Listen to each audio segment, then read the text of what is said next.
नमश्छात्राय सततम Sanskrit वयुनम channel पर आप सभी का हार्दिक स्वागत है। गंगा लहरी की इस श्रृंखला में आज हम एक और आगे के श्लोक का अध्ययन करते हैं। तो श्लोक के अध्ययन से पहले चलिए इस श्लोक के द्वारा हम माँ गंगा माँ भागीरथी का गुणगान करते हैं। बाद में इस श्लोक का विशद अध्ययन करते हैं। प्रभाते स्नातीनां नृपतिरमणीनां कुचतटी गतो यावन्मातः मिलति तव तोयैर्मृगमदः मृगास्तावद्वै मा निकषतसहस्रैः परिवृता विशन्ति स्वच्छन्दं विमलवपुषो नन्दनवनम् विशन्ति स्वच्छन्दं विमलवपुषो नन्दनवनम्।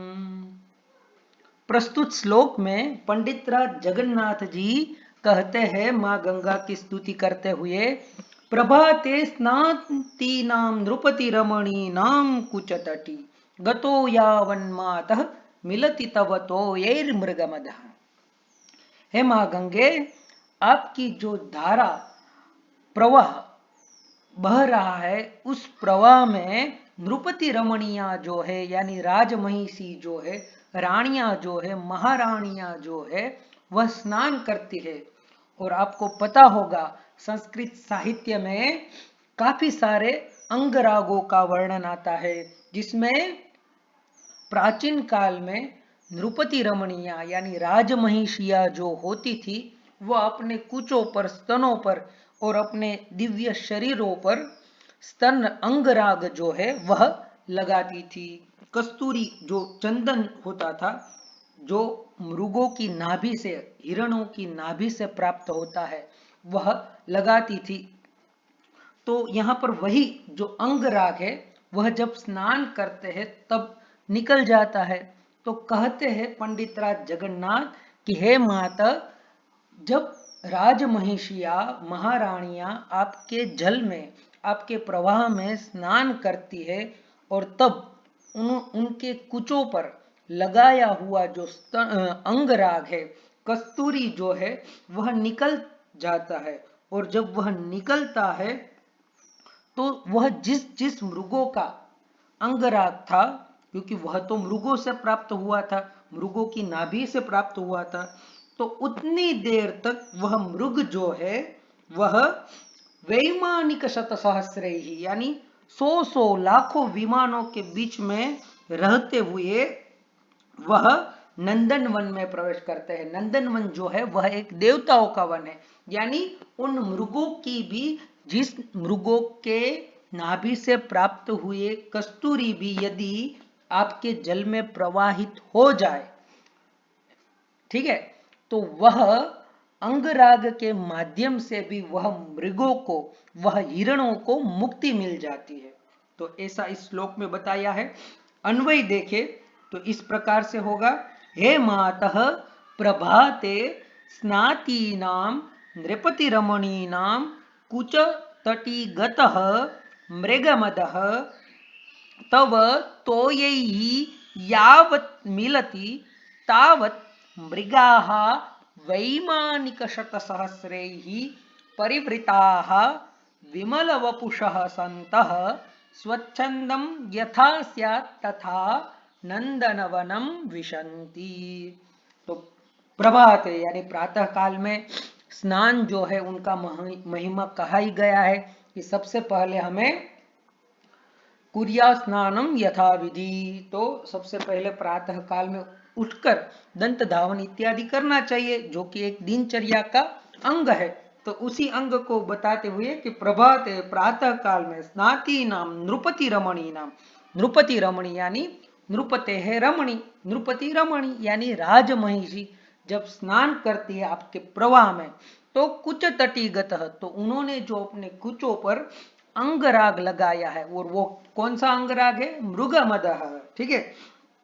तो वह मृगमद यानी कस्तूरी जो है, जिनको उन्होंने अपने कुचों पर लगाया है, वह तव तोये ही यावत मिलती, यानी आपके जल से, तोय यानी होता है जल, आपके जल से जब मिलता है उस पर्यंत, तावत मृगाः, उस पर्यंत तक वह मृग जो है, वह हरिण जो है, वह वैमानिक शत सहस्रे ही, यानी वैमानिक शास्त्र भी है, आपने सुना होगा, भारद्वाज, महर्षि भारद्वाज ने लिखा हुआ वैमानिक शास्त्र भी है, यानी हमारे सनातन शास्त्रों में विमान बनाने की परंपरा भी बहुत पहले से थी, लेकिन कालक्रम से लुप्त हो गई और हमने उसको ज्यादा संभाल के नहीं रखा। लेकिन वही बात बता रहे कि वैमानिक के शत सहस्त्र ही, शत और सहस्त्र यानी लाखों हो जाएगी। इसलिए आपने एक महाभारत का भी नाम सुना होगा, शत सहस्री संहिता।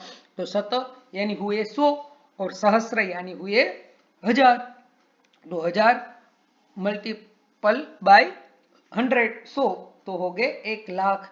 तो लाखों विमानों से परिवृत्त यानी आवृत्त होकर वह जो जिस मृगों का वह कस्तूरी है, वे मृग स्वच्छंदम यानी जैसा मन चाहे उस प्रकार से, विमल वपुष यानी दिव्य देह धारण करके, स्थूल देह से नहीं, जब स्वर्ग में मनुष्य जाता है या नंदनवन में जाता है तो वह दिव्य देह धारण करके जाता है।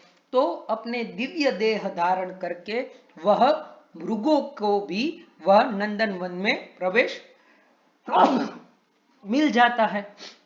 तो इस प्रकार से पंडित राज जगन्नाथ जी प्रस्तुत श्लोक के माध्यम से हमें बताते हैं कि तिर्यक योनि वाले जो पशु है, उनकी भी यदि अंगराग जैसी वस्तु यदि आपके जल में किसी भी निमित्त को बनाकर आ जाए, तो ऐसे मृग या ऐसे तिर्यक योनि वाले पशु जो है, वह भी दिव्य गति को, नंदनवन को प्राप्त करते हैं। तो हे माँ, हम तो मनुष्य है और आप में इतनी हमारी श्रद्धा है, हमने तो अन्य सारे देवताओं की अवज्ञा करके आपका ही समाश्रयण किया है, तो हमारी कौन सी गति नहीं होगी, यानी दिव्य गति होगी। हमें तो अब निर्वाण पदवी की यानी मोक्ष पदवी की भी इच्छा नहीं है, ऐसा भी उन्होंने पूर्व श्लोक में कहा था। तो मोक्ष पदवी से भी जो ऊपर की पदवी है, वह हम मनुष्यों को, हम दिव्य देहधारियों को प्राप्त हो, ऐसी मां से प्रस्तुत श्लोक में पंडित राज जगन्नाथ जी प्रार्थना करते हैं। तो आशा है यह आपको श्लोक समझ में आया होगा।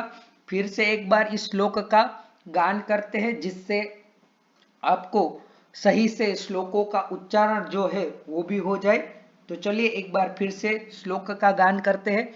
प्रभाते स्नातीनां नृपति रमणीनां कुचटति गतो यावन्मातः मिलति तव तोयैर्मृगमदः मृगास्तावद्वैमानिकशतसहस्रैः परिवृता विशन्ति स्वच्छन्दं विमलवपुषो नन्दनवनं विशन्ति स्वच्छन्दं विमलवपुषो नन्दनवनम्।